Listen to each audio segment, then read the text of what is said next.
Yo, guys, what is going on? Welcome back to the FIFA Flow Podcast, guys. Welcome to summer transfer talks. Like usual, guys, transfer talks every Tuesday. Or actually, it's Wednesday today, but I mean, I was gonna record it yesterday, but I delayed it till the day. But guys, today transfer talk, guys. Wednesday transfer talk, should we say now? Football transfer talk. We have a lot on the line to talk about regarding Paris Saint-Germain, Marco Verratti, a failure, the best midfield in the world. We're gonna question those, talk about him, my favorite midfielder. Of course, we have him up on the wall. Of course, we're going to talk about that. We're going to talk about Kylian Mbappe, of course, with his regards regarding the Paris Saint Germain situation of him wanting to, of Paris wanting to let him out of the club, and also rumors of him leaving to the Saudi league. We're going to have a lot of Saudi talks, not just Saudi talks, but talks regarding rumors of Bayern Munich and other rumors, of course, in the football universe.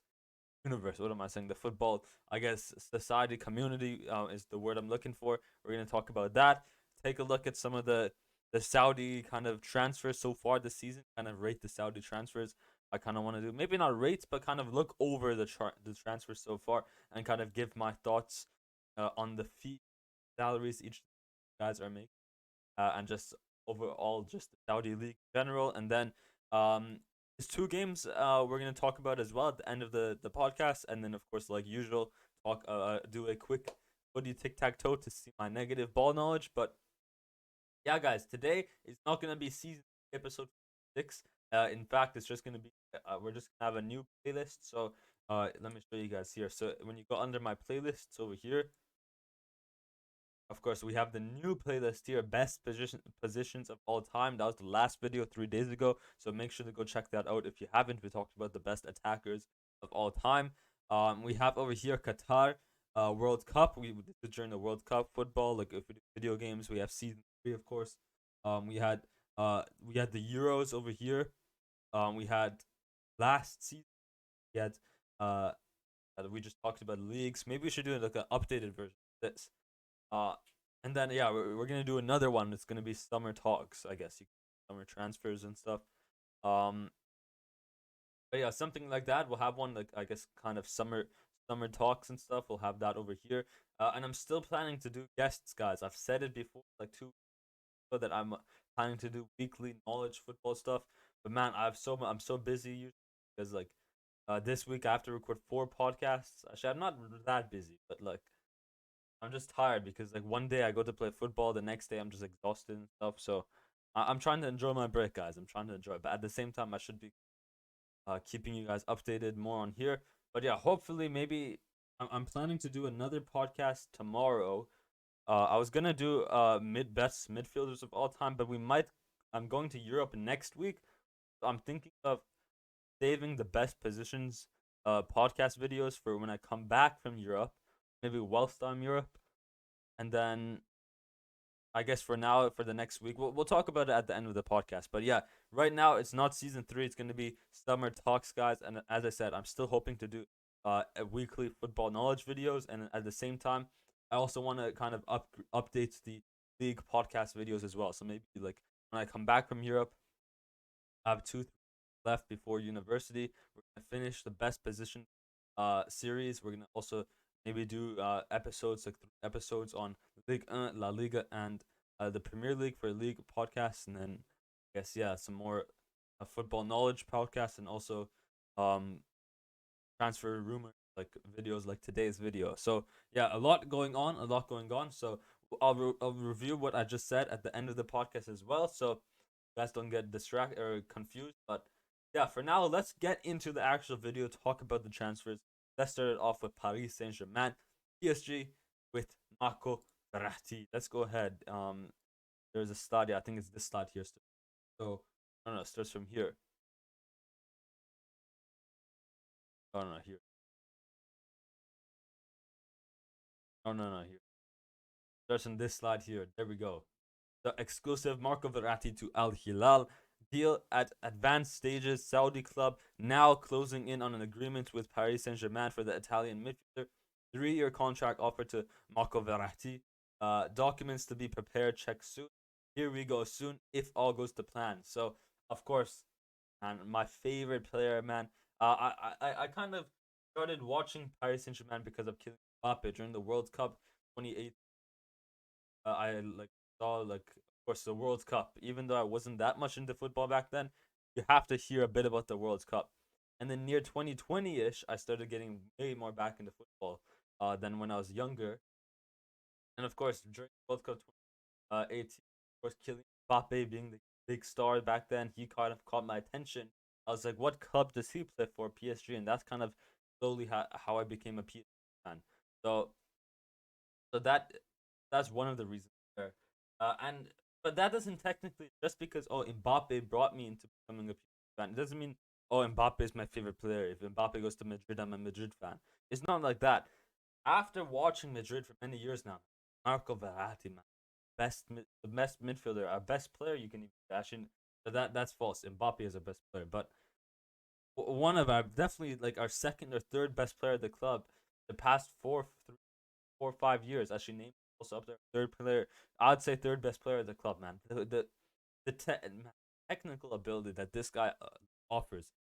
9 League 1 trophies, 10 years at the club, 10, 11 years. I think he joined 2013. 10 years at the club, man. It's crazy, man. Years at the club, 9 League 1 trophies with several the La Ligue, whatever the domestic title is, the domestic cup. This guy, his technical ability, he's always happy, he's always smiling, always connected with the players, whether it's on or off the pitch, spending time with the players, read his players, read his team to play a pass and go tiki taka fast pass play style because he's very good at that. And just the technical ability that he has, man, of him. And although he lacks in height, I feel like in the league, especially for me being an advent, like I watch the league a week out. I know the league better than most people. Everyone says league is farmers league. They don't really watch it. When I watch it, I know a bit more about it, and trust me, it's more of a they're more bigger, physical oriented league. And with Marco Verratti kind of lacking both height and a bit of physicality, still adds that he still has that aggressive passion to fight for the ball.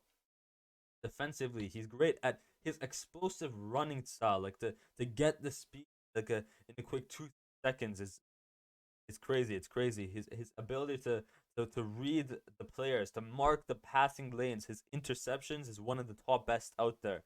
To intercept passing lanes, him Busquets up there for sure. These two guys and a bit of Casemiro. I think Casemiro is great at intercepting, but he was more of a physical oriented to receive the ball. Like he's more of a one-on-one type player, but I think Verratti and Busquets are more of a I guess an intercept type player to intercept those passing lanes, and he's the best up there for sure. Marco Verratti and his passing, his vision, he's able to like he sometimes he goes up a lot. He's not just a defensive oriented CDM. He's not CDM. He's also go up. His ability to see passing lanes, see passing options to get goal scoring chances for his teammates, his ability to come short, to give options for his other teammates as well, for the other Paris Saint Germain players, and his dribbling, man, is very, very similar to Bernardo Silva and also Lionel Messi. They're very similar to Messi because both in height and also, I guess, just the way they dribble, like the way Verratti and Messi dribble, the agility, because they're a bit shorter, they're able to kind of turn more quicker, keep the ball close to their legs. It's just the best. So Marco Verratti, man, the way I just explained him, you can just tell how much I love this guy because he is our best player. He is the only hope I have in this.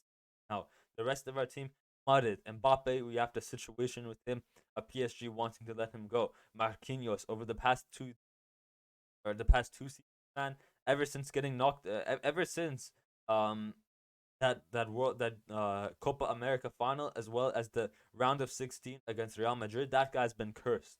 Same with VV, man. Kimpembro, man, this guy's a brick as well sometimes.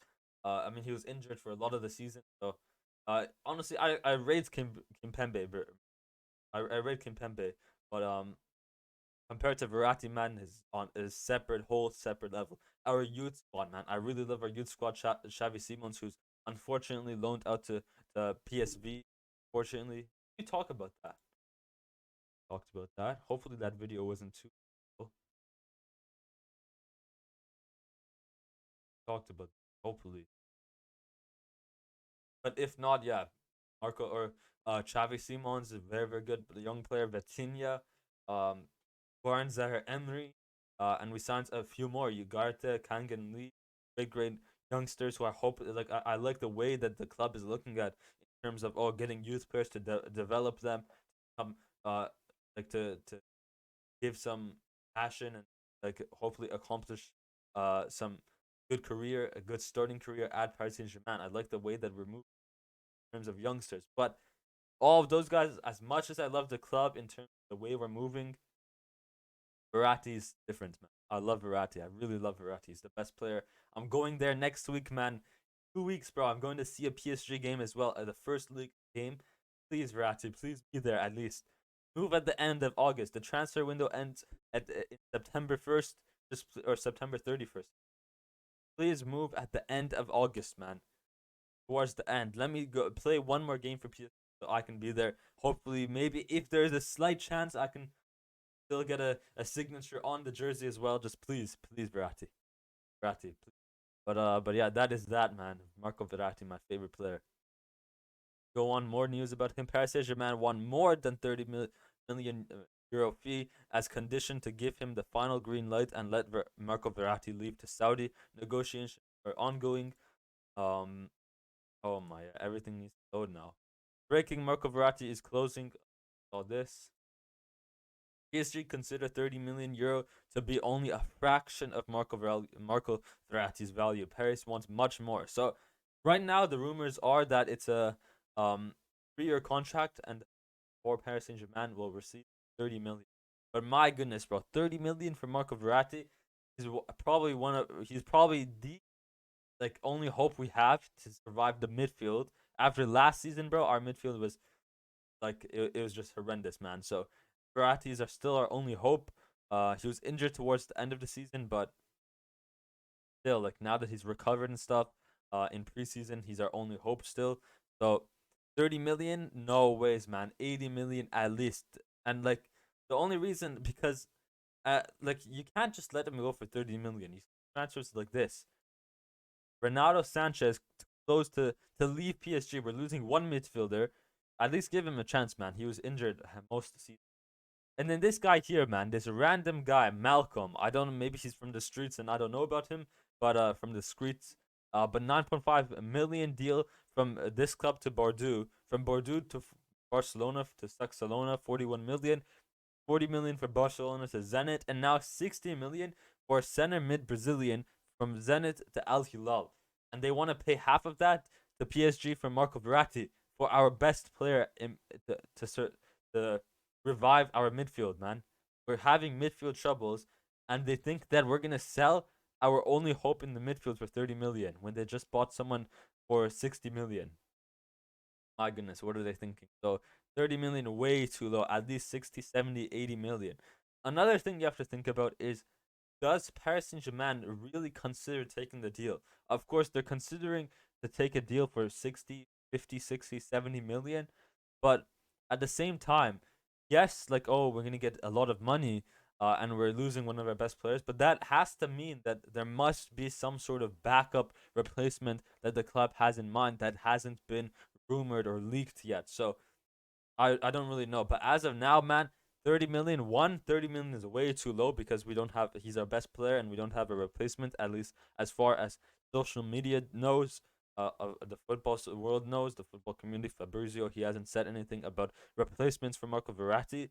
And two, as I said, since he's our best midfielder, man, he's at the club for 10 years. The tax, man, we need a replacement. So if we don't find a replacement, this deal, if PSG are willing to do a deal, it must mean that they must have a replacement for Verratti and just not been leaked. And at the same time, of course, we need the money, bro. Do you not see the situation with Mbappe? We're gonna have to give him 80 million, 90 million. That's why Mbappe, please leave the club. Talking about Mbappe, we're gonna go and talk about why I want, what my thoughts on Mbappe are, whether I want him to stay or whether I want him to leave. We're gonna talk about that right now. So, despite Al Hilal, of course, I don't think we talked about this. Of course, this wasn't up there yet. But where is it here? So yeah, Over here, Al Hilal delegation in Paris this week as they want to propose their new plan to Kylian Mbappe.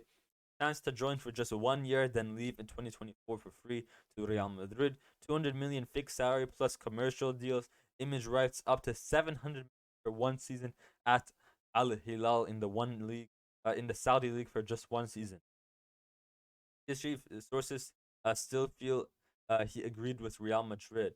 And then that was like yesterday or 2 days ago. Now we have a deal here. Despite Al Hilal delegation flying to Paris, Kylian Mbappe has rejected to negotiate with Al Hilal. Mbappe has currently no intention to open talks despite 200 million fixed salary proposal plus 100% image rights.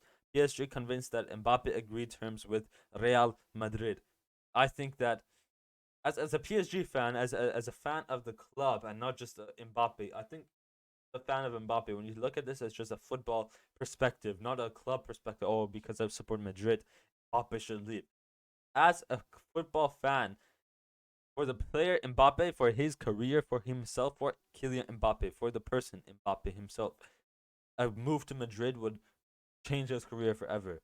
The amount of success he would have in Madrid than at Paris, 100%.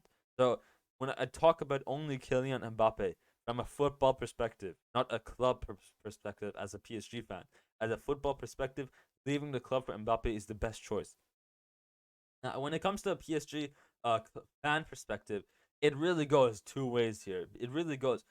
One is he's our best player right now. Are we? As I said, we have Neymar to still he's still there, and we have Verratti as well. But there's rumors of Verratti wanting to leave, or like he agreed to leave. I think he's fine if he stays as well. But there's rumors of him going to leave. Uh, and there's of course, high rumors of Mbappe going to leave next season and maybe even this season as well. So that's big, two of our top three biggest players who are near the line to leave this season. We're gonna have Neymar left. So in that scenario, only having Mbappe, our best player, our number one in the top three of our best players, leaving it's gonna affect the club badly. We're gonna need a huge replacement fast. The Kolomwani, I think the doors are closed on him, but Kolomwani, Osimhen, Harry Kane, we're gonna need a replacement quick and fast. With 1 month left, the game starting in less than 2 weeks. So that's one thing. Is he is our best player. The amount of technical ability he offers to the club is immaculate. So he has to stay in terms of the backup players we have now and the rumors and stuff. In terms of the the variety, the other options we have, there's not that many right now. So in terms of that, Mbappe, that's why I want him to stay. In terms of for the club, right now we see effects of we have to let go of players like Marco Verratti for 70 million, way overprice him. Xavi Simons, we have to loan him out because we can't pay him enough salary. We have to loan out Renato Sanchez as well. We have to loan out a lot of our players, sell a lot of our players because we have to pay him a salary, the salary that he earns, 100 million, 20 million per year.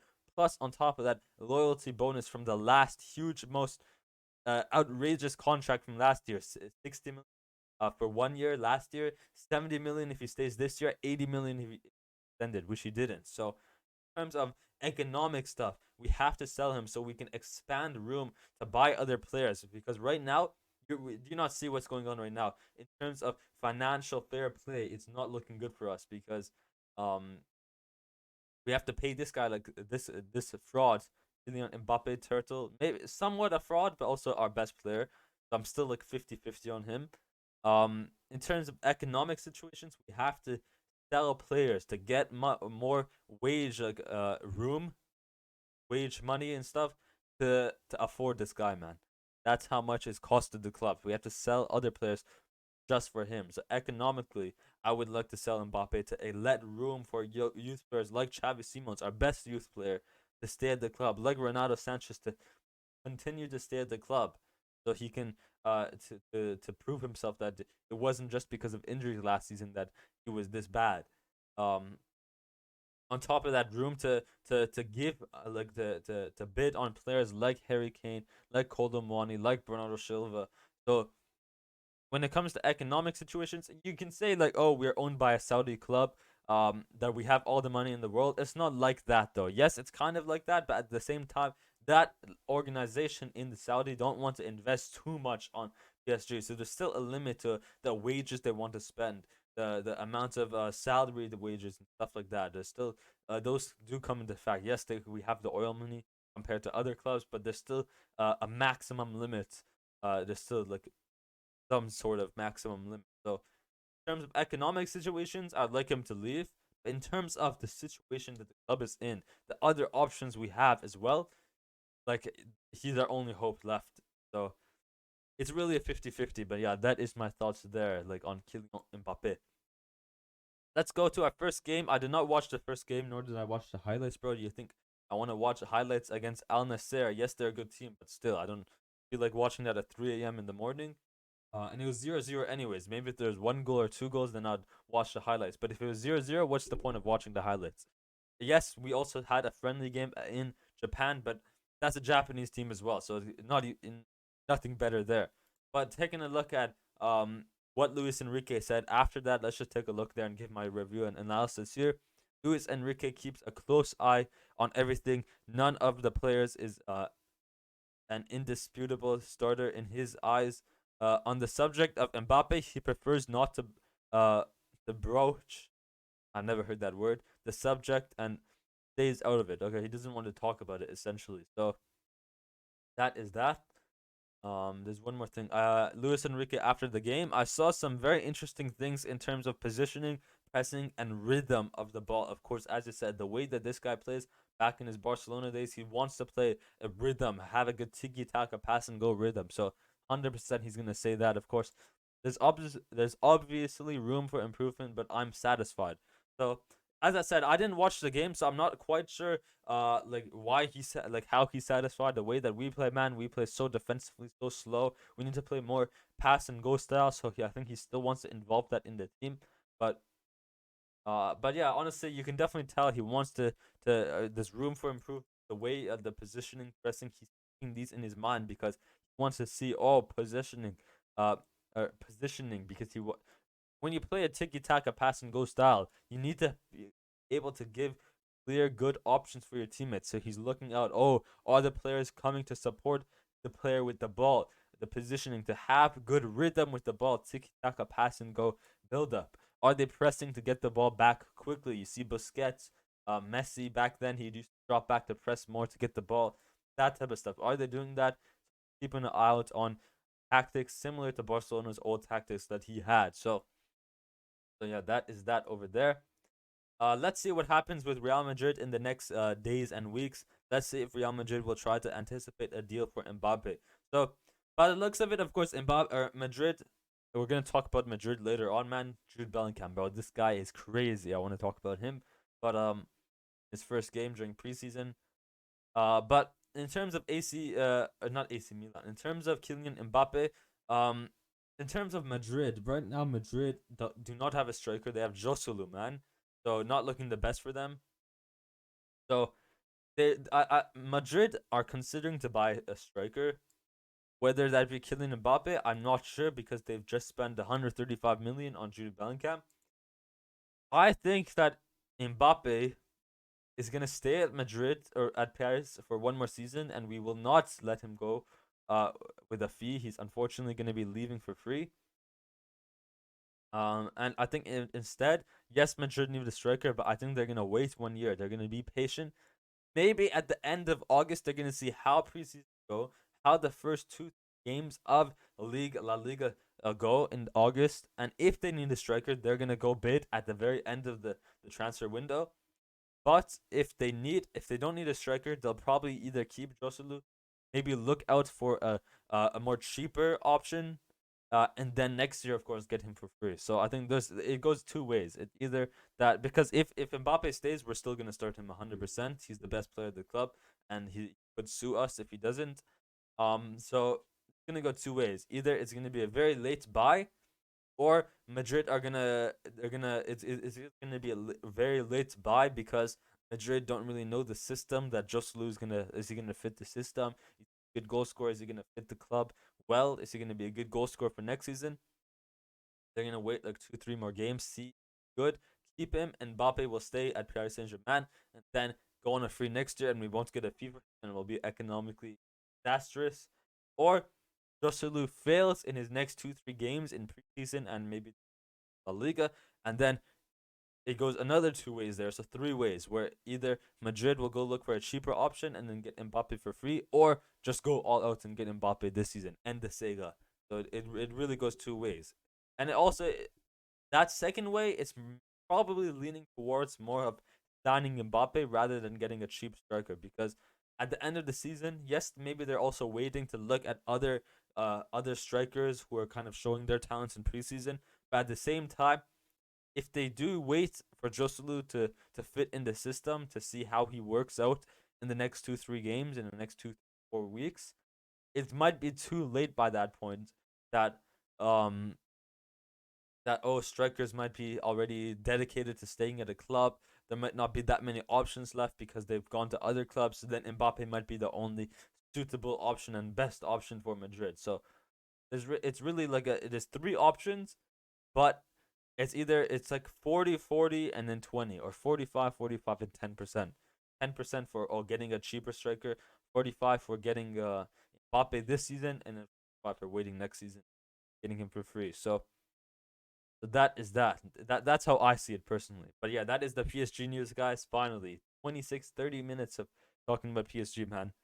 Best club in the world, of course. But yeah, let's go on to talk about the rest of the football game. Ended with the 2 games of Inter Miami and the Real Madrid versus Inter, and then ended off with a footy knowledge tic tac toe. Dayot Upamecano, I didn't think for a second about leaving FC Bayern Munich. I will fight for my place. Told BILD, whatever that broadcast news company is, whatever that is.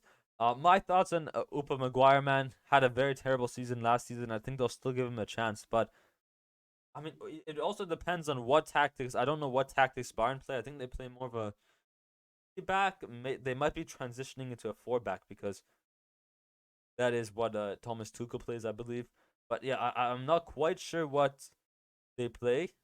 If they do play a 3-back, I think he'll hold his position quite well, especially after the departure of Lucas Hernandez to Paris Saint-Germain. I think they'll need that 3 center back with him, Kim Min Jae, and of course Matthias de Ligt.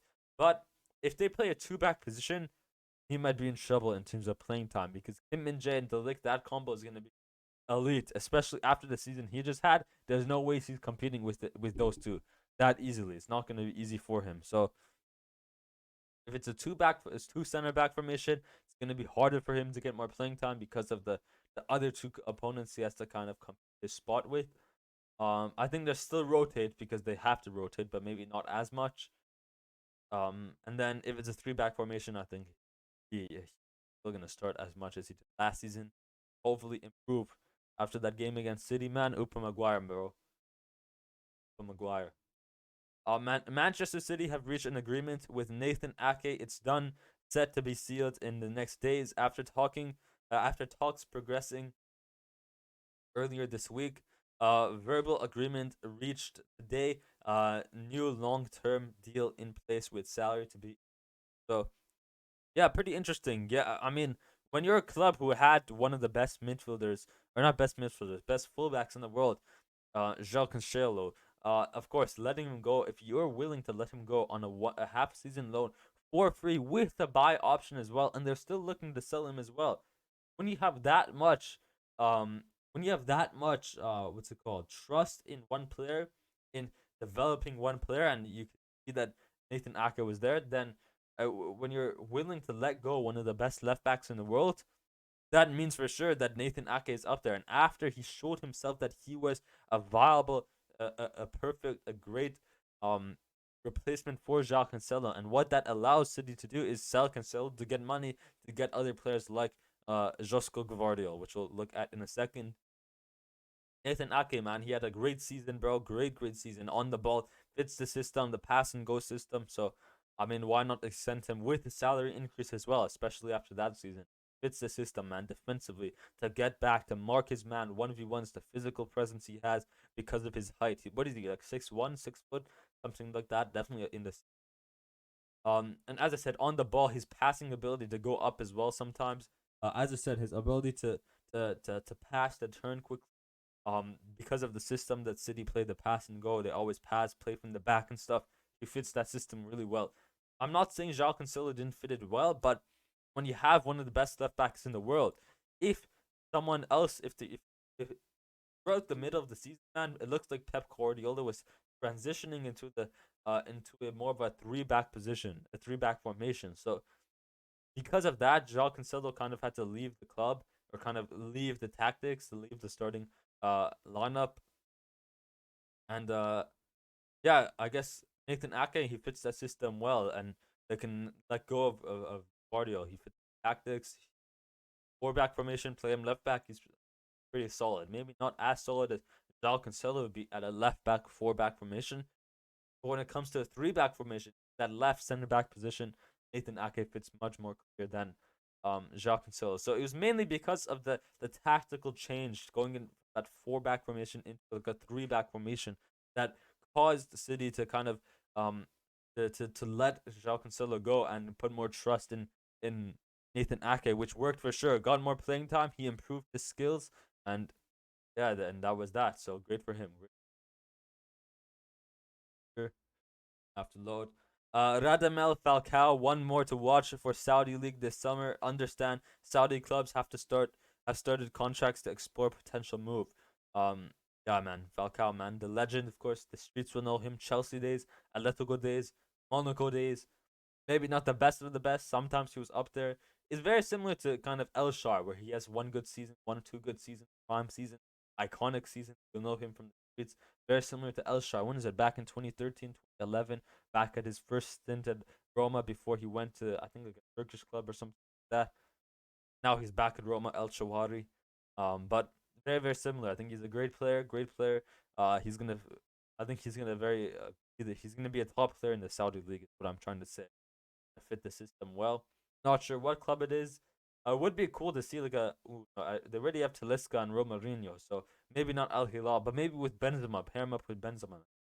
It'd be pretty sick. Benzema, Atletico days with uh Benzema with Falcao's Atletico days would be top. So make it happen. Let's see. We go on to the next topic here. Galatasaray remain keen on signing Fred as a priority great target, as revealed 2 weeks ago. Fred will leave Manchester United this summer. Okay, pretty interesting. I think Fred is a great player for United. Well, I talked about this earlier with United's new midfield of they could a potential Casemiro, Bruno Fernandes, and also Mason Mount. Mason Mount being more attacking one, Casemiro being a defensive CDM, of course, his main duty. And then Bruno Fernandes, I don't think he works as that center mid box to box. So honestly, Fred is not that bad either. He's not that half bad. So to be fair, Fred as that box to box midfielder would fit great. But I think leaving him is gonna let room for maybe bring it in Amrabat from Fiorentina. So there's high potential that that move is gonna be closing in soon. So maybe there's rumors of that, a sneaker of that. But I think Fred, man, I'd rather let go of McTominay than Fred. Just as I'm not a United fan, so I don't really watch United that much. But coming from when I do watch United, sometimes on highlights and stuff, even games against City, Liverpool, Arsenal, Fred, when he does play, honestly, he's not that half bad. So I would keep him. I'd sell McTominay or loan McTominay out, one or either or, and then keep Fred as he's a good backup option. But and yeah, I don't know what's exactly going on in the club, so I'm not a United fan, so I don't keep up on them every single day, like with PSG, of course. But that is that. Yeah. So Henderson, guys, Hendo, probably up there as one of Liverpool's best midfielders, CDMs, captains, leaders at the club of all time. We've talked about this before, man, of whether he's better. He's going to be joining the other best midfielder, Liverpool's first best midfielder, legend, not Frank Lampard, Steven Gerrard. So, I think that's pretty cool to see them both go at Al Atifi or something like that, in the Saudi league. So I think it's going to be pretty sick. Of course, he was a leader there, but I mean, bringing in, yet they have new players like McAllister, like the Bosley. I think that's gonna be they're gonna be playing way more. and maybe they'll move Fabinho in. They definitely need a replacement for Fabinho. Maybe they're gonna want to kind of compete for Amrabat as well to with United to compete for him to replace Jordan Henderson. So I wouldn't be surprised if Amrabat joined either Liverpool or United. I think it's one of the two clubs. So I think he wants to join more United, but if Liverpool give him the correct option, the correct uh contract, and also give the correct fee to Fiorentina, I wouldn't be surprised because now that Hendo left, they probably want to make room for a new CDM, a new young CDM for the next few years for sure. Because they knew at one point that Henderson is going to leave soon, the next 2 years, and same with Fabinho, man. That old brick, man. Yes, they get out as well, so they want to make room for a new CDM. We saw this.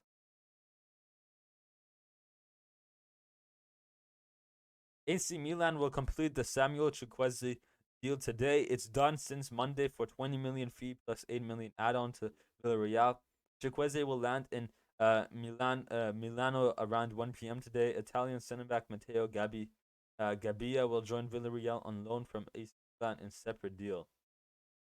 So yeah, brilliant, brilliant. I think Chukwueze, man, he's one of those players. He had a great season last season, against Madrid, whether it was against Madrid, Barcelona, for Villarreal, he had a great season.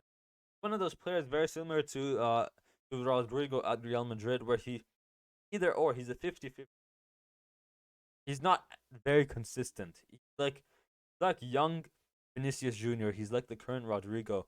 He needs more time. He needs more development, and he's up there on the same levels of Vinny to be more consistent. Maybe not the same levels like as good as Vinny, but more on a consistent level. Not like a Rodrigo right now. Not like a Asensio where he shows up sometimes. He has good goals, but not every single game he shows up. So same with Chukwueze. When I do watch some of Villarreal's highlight, I like them. They're a great team from FIFA as well. Same with Monaco. That's why I like Monaco and Villarreal, not just in FIFA but outside FIFA as well. I like watching them because I like them a lot in FIFA, rats and stuff. But even like not just rats, they're pretty underrated teams, man. They're pretty nice teams to watch. You know how you support a big team and kind of support an underrated team. For me, it's gonna be Villarreal and probably Monaco as well, and also Liverpool. No offense to Liverpool, you're not as big of a club. You're in the Europa League. You're in the Europa League. You're not a big club. Loser pool, man. Barcelona and Europa League versions. But either or, Chukwueze, great deal, great deal, especially after Brahim Diaz left, getting in both. Bro, imagine Chukwueze at left wing and then um Adama Traore at right wing, bro. Italian league, bro. Your right backs, your full backs are dead, bro. These guys zooming past you. But yeah, either way, I think he fits this well. I think I'd rather start Chukwueze that left wing than Christian Pulisic. But I feel like trying out Pulisic to kind of replace that Brahim Diaz more centrally in that cam area wouldn't be a bad option, man. I think that would be pretty good. So yeah, let's see what happens with the um what's the word I'm looking for? Oh, they do have Rafael Leao as well, so maybe not competing at left wing either. Maybe competing more on the right side, and then I'm not quite sure, but yeah, honestly, Pulisic in the midfield though is like that one. I'm sure like it could be happening to replace Brahim Diaz's departure back to Real Madrid. So that is that over there for Chukwueze. Official Raul Jimenez signs the new Fulham player on 5 million, 5.5 pound uh deal from Wolves. The striker has agreed until the summer of 2025 with the club option to extend by another 1 year. So great deal, man. Great deal. After man, Fulham, man, coming out of the championship, the second division Premier League, or England League. From last season, everyone doubted them this season, but man, Mitrovic, man, they showed talent, showed well, and I think Mitrovic tax really helped a lot. Mitrovic had a pretty decent 26 games, almost 30 games. About half of those games, he got about half of those goals, like 50 goals. So Mitrovic for Fulham this season pretty good. They got 10th in the league, better than Chelsea. So I think this is a great signing. Maybe he kind of his career kind of fell off, but I think he's gonna revive it. Him and Jimenez and Mitrovic. I think that's gonna be a pretty good attack next season in the Premier League. So I'm gonna be definitely watching more Fulham than I usually do. I don't watch them at all, so I'm gonna be watching more Fulham next season. Not Fulham, American way, Fulham, Fulham, not Fulham, bro. What am I saying? Fake football fan. But I'm gonna be watching more Fulham, of course. Now that this is happening, I think Mitrovic Jimenez deal or combo should be pretty juicy. Low key, low key. I'm pretty I'm pretty excited for this combo. But that is that. Almost all news. Harry Kane. Yeah, no. That. Okay, understand. Bayern have started talks to explore David Raya deal. He's one of the options in the list as a new keeper. Brentford always wanted around 40 million pound fee for Raya. Not as easy deal. Bayern are showing interest. Sommer remains Inter Milan's priority as new goalkeeper, not Dibu Martinez from Aston Villa, not uh Emiliano Martinez. So yeah, man, I think days, man, you need to have. I don't know if I don't feel like Sommer's the best keeper. At first in the Euros, he was class. Even against PSG in that first leg, he was good. He was very. He was a good replacement, half season replacement for Manuel Neuer. But I feel like in the modern era of football, now that everything has become more of a pass and go system, a play from the back system, to have a keeper who's good on their, who has good ball to and hand place or like what's it called, abilities, good both on with their hands, the diving of score, that's the goalkeeper's main job, which Summer is good at, but also good on their feet as well. The dribble, the pass from the back, very key, and I think Can Summer lacks that ability to play from the back. So when you're playing a three back as well, you need more options in the back as well for sure. And as I said, I'm not quite. I think Bayern play three back, especially towards the end. They started playing a three back, so maybe yes, they need a more like goalkeeper who's able to play from the back.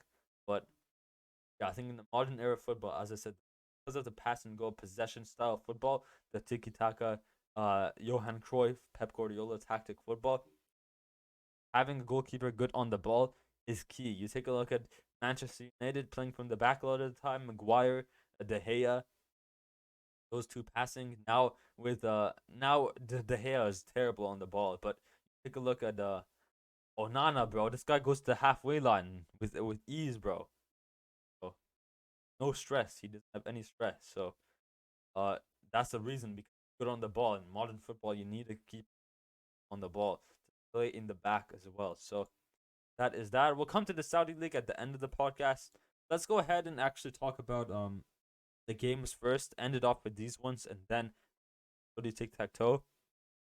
So yeah, guys, Inter Miami. Lionel Messi has played his debut game, first two games for Inter Miami, and man, the amount of passion this guy is showing for Inter Miami makes me feel like he was a fraud. He was a fraud, honestly. He offered a lot of PSG, but at the same time, I expected much more than the passion he's showing here and the passion and the play style and passion he had at Barcelona. So this one side of me is saying yes, he offered a lot, but at the same time, when I look at him back at the Barcelona days and even at Inter Miami, making me feel like he's a fraud for PSG. But I'm happy for him, man. He's found a home. He's in the Burger League. Yes, it's a pretty bad league, but I mean, if he's enjoying his time, it's towards the end of his career. He deserves to kind of relax in the Burger League, just stat pad and stuff.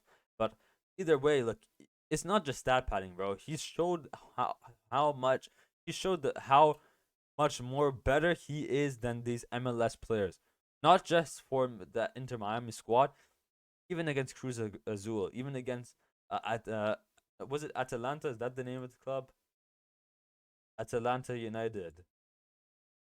Against these clubs, he showed that on the pitch, from all 22 players on the pitch, that the reason why the top up there, the reason why these European up there is because they played in Europe. The reason they're in Europe is because they're top players, and they're not in the MLS because they're top players. So, Messi, man, him, even Sergio Busquets, bro. Sergio Busquets cutting those passing lanes, brilliant.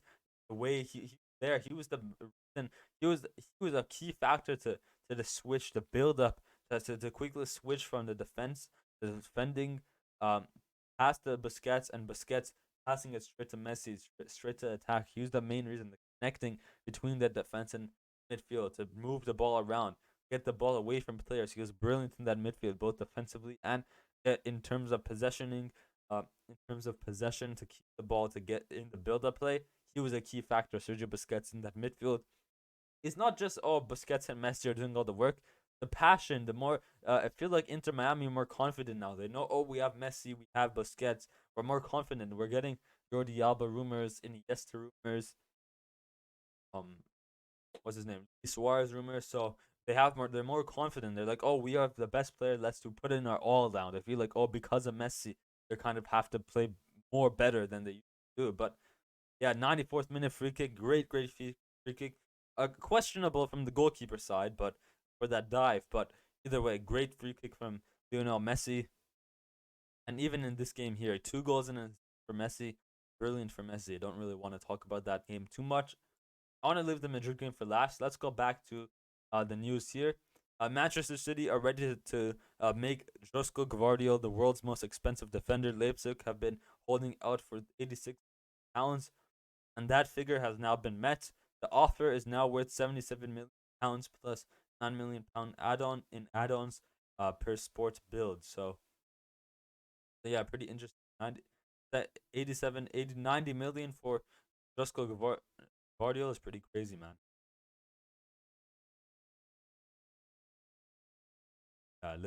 Literally.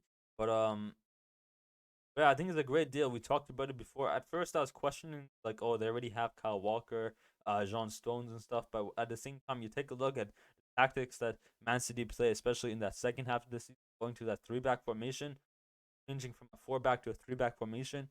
They definitely need, when you're playing 3-back formation, you have 3 center backs. In a 4-back, you're playing 2 center backs, more center backs, and they're also playing a 3 with 2 CDMs as well. So you basically have 5 center backs essentially, because John Stones is a pure center back. He's moved into that CDM spot. So now you need an extra player to replace John Stones, initially playing at center back as well. So Guardiola, man, defensively, he was marking everyone insanely well. His ability to get back into position quickly, like uh, his physical presence, his presence, his height, his um everything about him, even on the ball in build up play and stuff to get the ball out, the ball to his feet. That CD, I think he's well, maybe not center back. I think yes, center back as well, but I feel like in that CDM he would offer a lot. I mean, it really depends. Maybe like Ake left back, Gavardio right back, and the right center back, and then Ruben Diaz central center back, and then John Stones and Rodri as the 2 CMs. That would be pretty sick. I think that's what's most likely gonna happen. Or maybe put John Stones back into his pure right center back position and Guardiola into that right CDM position. Either or, but yeah, that is that. Sabitzer, yeah, nothing to talk about there. Bonu, yeah, there was rumors of Bonu going to PSG. Pretty interesting there, but I think if Bonu goes, Donnarumma is still gonna be the really, man. Bonu over Donnarumma, no shot, bro, no shot,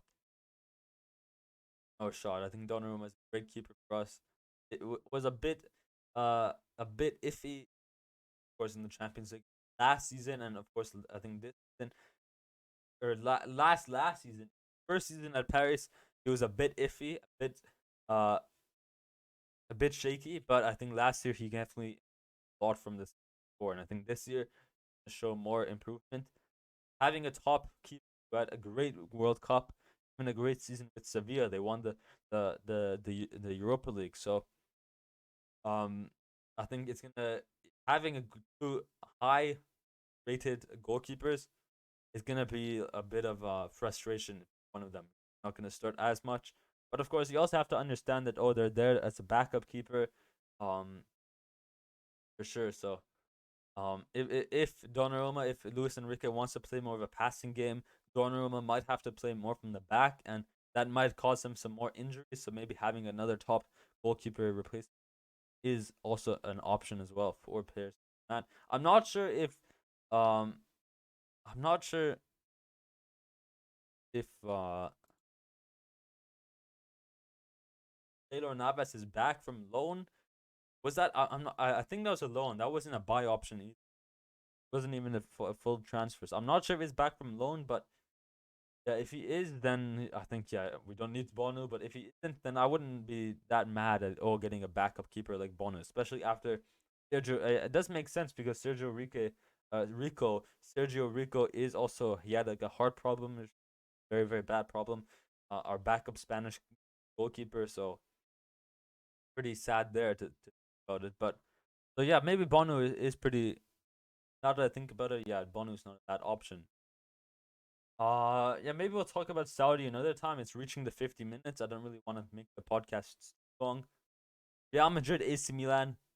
My goodness. Of course, the comeback. I don't want to talk about the goals. I don't want to talk about the gameplay either. The one player I want to talk about is the midfield. The way that Madrid are going to play the system. Jude Bellingham, the best player. He was the best player in the Madrid team. And when I say Jude Bellingham is the best midfield that Madrid have, Jude Bellingham is the best midfield Madrid have. He's better than he's the best midfield that Madrid have brought in the past few years. Like when you take Camavinga is a high grade, he's a great center mid. Valverde, great center mid. Tchouaméni, great CDM. But the best center mid that Madrid have brought in, Jude Bellingham. Defensive duties. His height, he's 6'1", 6'1" or something like, or 6'1". Almost, I think I'm almost his height. Maybe it's 1 inch, 1 or 2 inches taller than me. 1 and a bit inches taller than me. But is 6'1". Has his the physical presence, the height presence in midfield, and it's not just defensive duties and physical duties.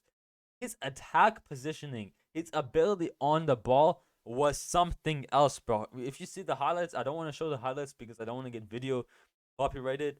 But my goodness, bro, he was insane on the ball. The 1-2 play. There was a play in the first half, near the beginning of the game. I think it was to Brahim Diaz, also a great player. Maybe not as striker is good. I think if he was in that Jude Bellingham position at cam, he would be better. But of course, they kind of resort themselves out, the players themselves. But Jude Bellingham pass to Brahim Diaz, goes around Brahim Diaz doing like a back heel pass, or like a back pass, flare pass back to Jude Bellingham. Jude Bellingham does like another elastico. It's a La Croqueta. He goes from left foot to right foot to get it around, keeps the ball close to him, and almost got in the back of the net, man. His attack positioning. And it's not just, you can have anybody can have good attack position. But also, when he receives the ball, quickly turns away to get away from the player. Scans left, right. Brilliant technique by Jude Bellingham, man. I think he's the best center mid. I think that Jude Bellingham is the best center mid that Madrid have brought in from the club. The best transfer from the past 2-3 seasons that Madrid have. His attack positioning, his technical ability to read the pitch, scanning the pitch, to know who's around him. So when he does receive the ball, quickly can get away from him. Whether it's with physical presence to kind of block him off, or with a skill like a La Croqueta, whether it's with like a dummy to let the ball go through his legs, which then goes like it kind of breaks out the opposing player. Whether his technical ability to move the ball, passing, his skills to get around the player, his one-on-ones, his attack positioning to make runs into the box, top notch, man. So Jude Bellingham, great player. I think I really love Jude Bellingham, man. No wonder he's 135 million. It was great. He was great. I'm not those girls who say, he's so handsome. I like Jude Bellingham because I'm football. I love him because of football, man. Because of the true because of the best sport in the world, the best thing in the world, which is football. So Bellingham up there for sure. He showed a lot of talent. He showed the reason why Madrid bought him and the system perfectly, man. Maybe not, I don't know, bro. Ancelotti, man. At this point, he's gonna play a 10 midfield setup. He said Jude Bellingham as a 10, as a number 10. Maybe that's a bit too far. Maybe more as an attacking box to box. Maybe not as a. Maybe when you're a number 10, like you um, take a look at uh, like a pure 10, not like a Messi 10 on the right side. Like Messi is a 10, of course, but take a look at a Mesut Ozil.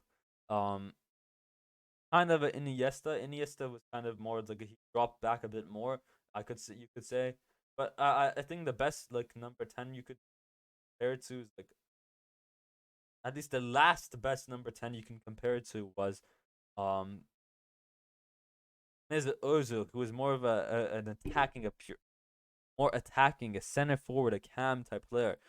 That situation when you're number 10, you're more of a attacking. You don't drop back as much. Now when you have a number 10, Luka Modric, not as attacking. He's more of a box to box, not as a cam. So when you think of a number 10, you think more of a cam. I wouldn't say Jude Bellingham is that much more. He's not a cam. He's more of a attacking box to box, which still drops back more than a cam would drop back. Does that even make sense? He drops. He's a number. He's attacking box to box. So you could say a cam that drop. He's a box to box, an attacking box to box, but drops back more than a cam would drop back. Does that even makes sense? I don't even know if that makes sense. You take a look at Kevin De Bruyne, Odegaard. Take a look at Bruno Fernandes, number 10. These 10s, and like these cams who these goal assisting players. I think they're perfect examples. They give you the goal assisting. They're great. They're always involved in attack play. And yes, they drop back sometimes, but not as much as a box to box would. But even though I'm saying an attacking center mid, that doesn't mean cam. It means more like he attacks more than he assists, but attacks more than he defends, but still defends more than a pure cam would. That's how I would kind of say Jude Bellingham. I don't know. Maybe my negative ball knowledge is kicking, but that is that brilliant, brilliant gameplay, man. He shows so much passion, technical ability, his attack positioning as well. His positioning for the way Madrid play, his positioning was he was always had an option, which is Jude Bellingham, which is what they need. The play style that Madrid play, brilliant. As I said, Brahim Joselu was, as I said, they have to give him more time. See, does he fit the system, or do they need to get Mbappe? Joselu is still need him to fit in, like give him more time. And Brahim Diaz as a right striker, hell no, bro. I think play a 4-2-2 with one, or maybe not a 4-2-3-1 would be pretty nice. Camavinga, Tony Cruz in those two kind of Camavinga, Chouameni, like two CDM positions, with three cams. Maybe Valverde is that right cam, Jude Bellingham as that left cam, or left mid, and then Brahim Diaz is that central, and then just Lou striker. So 4-2-3-1 would be pretty good for Madrid's system of play. But yeah, Jude Bellingham, great player. Let's end it off with a footy tic tac toe, guys. Footy tic tac toe. Show my negative ball knowledge, and then that's gonna be podcast. Shit, wrong one. A box to box. European League.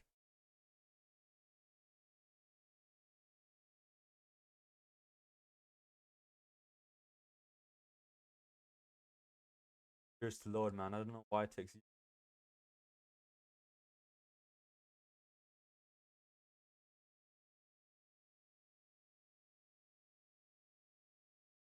Give it a sec. It's gonna load. 3, 2, 1.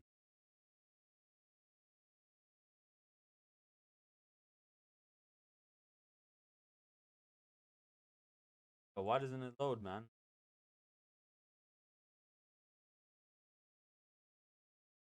Alright, there we go. There we go. Okay, let's see. We're gonna try to name the 9 boxes, and then if we still have extra time, we'll try to add more players. That's what we got. Dortmund, Arsenal. What the heck?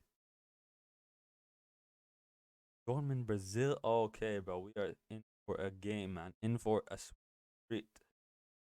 Okay, Dortmund, Arsenal. We're gonna go with Aubameyang, a boomerang. United, Arsenal. United, Arsenal. Arsenal. I feel like that should be in. I can't think of anything right now. My brain is frozen. Let's just skip that.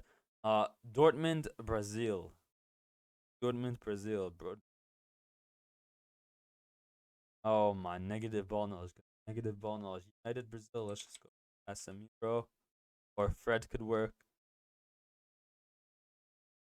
Um, Inter Brazil. We'll go with the Ronaldo. Inter Danish. We're gonna go with the Ericsson. Oh yeah, he fits United Ericsson as well. I was about to say like, oh maybe like they don't need another box to box because they still have Christian Eriksen. Not sure. I'm not sure though, but yeah, he does fit there. United, okay, Dortmund, Danish. I think that was pretty well. Brazil, Dortmund, United, Arsenal, and Inter Arsenal. Let's see our negative ball knowledge, guys. Dortmund, Brazil. I feel like right there is right there, but I don't know.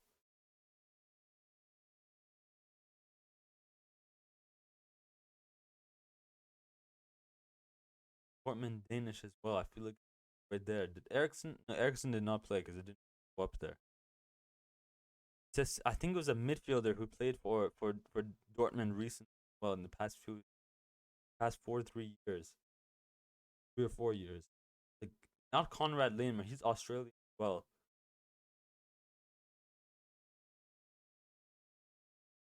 The Bitzer is not Australian, not Danish. And what is Arsenal United, man? What is my negative ball knowledge doing? Arsenal United.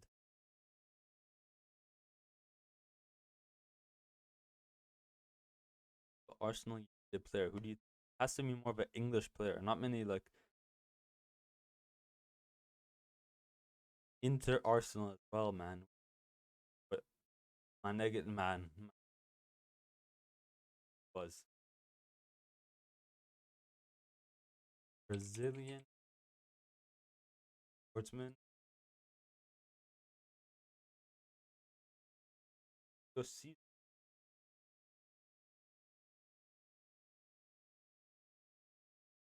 not Dortmund. Why is it? Well, foreign players from Brazil, Borussia Dortmund. Let's take a look. Pepe Reina. Not that's not even Pepe Reina. It's just Renier, whatever. Oh my goodness, yeah, him.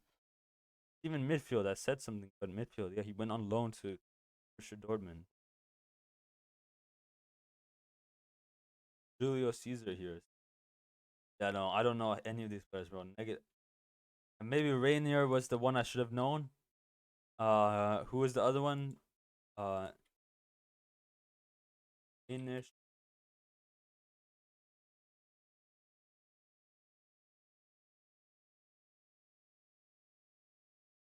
Delaney, bro. Thomas Delaney. Yes, I said a midfielder, and he went to Sevilla like in the past two. Yes, it was Delaney, man. I knew it was a midfielder, CDM type midfielder. I was saying like Conrad Lemar type, but it was an Australian. It was something like that, bro. I knew he went to, I think it was last season, Sevilla as well. Like it was pretty recent as well. So I knew, bro. I knew it. Then, like I knew like there was someone in the last two, but I didn't know who it was exactly. I knew.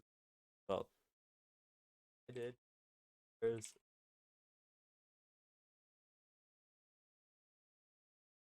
this is gonna be a very known one, right? Alexis Sanchez, bro. Robin, oh my Van Persie, man. Alexis Sanchez. Oh my, obvious one. Well, Alexis, Danny Elba, Robin Van, and Andrew Ashton. Other bro, Van Persie or Alexis Sanchez at Arsenal. There's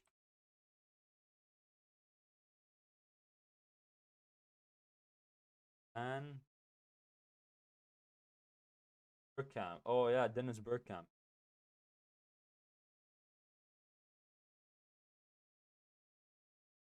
Damn, unlucky. My negative ball knowledge, man. I should have known the United Arsenal one. Maybe the Arsenal Inter one. You might have to be more of a Arsenal fan.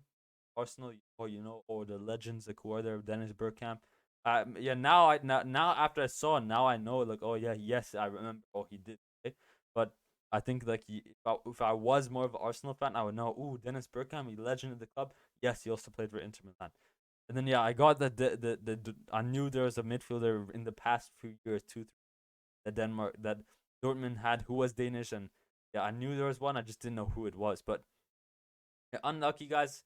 you guys enjoyed today's podcast, hit that like button, hit that subscribe button, and hit that bell. But yeah, next episode will be maybe Friday. We're gonna talk more about league episodes. I think we'll leave the best position series for when I come back from Europe, because there's like I have 5 episodes in plan in the next week. So that's too much. I want to make it like 2 or 3 episodes. I'm going on a flights next Wednesday or Thursday, I believe. So I also will be busy next week. So I don't want to put too much tiredness of recording podcasts on the line. But yeah, thank you so much for the support. 49 subscribers. Let's see if we can hit 50 subscribers. I will be doing a vlog when I go to Europe as well. PSG VIP vlog, man, is gonna be great. I'm hoping I'm able to record when I go do it. I think I might be going to a tour of the Chelsea stadium, so that would be pretty sick if I do a full football vlog, Chelsea tour, and then I do another video vlog on PSG VIP experience would be pretty sick. So I'm thinking of doing those. So yeah, hopefully I'm thinking, maybe I'm not sure. I'll definitely post photos on my Instagram, of course, and videos, short videos like 10-second videos, but a full video on the podcast uh channel, I'm not quite sure, but that is in my plan. So yeah, I think best position series we'll finish when we come back. I want to upgrade, or not upgrade, update on the league podcast. So we'll also do new league podcast episodes come back as well. And I also want to maybe on Sunday or Saturday we'll do a football knowledge video. Maybe I'll invite my friend or my cousin on it. But yeah, we'll see on that. But yeah, for now, yeah, as I said, 49 subscribers. Thank you so much for the support. Let's see if we can hit 50 subscribers before I go to Europe, or by the time I get back from Europe. Let's see, get to 50. Thank you so much for the support. For now, stay positive, stay safe, stay happy, stay flow, and I'll see you later. For now, have a good one. Peace.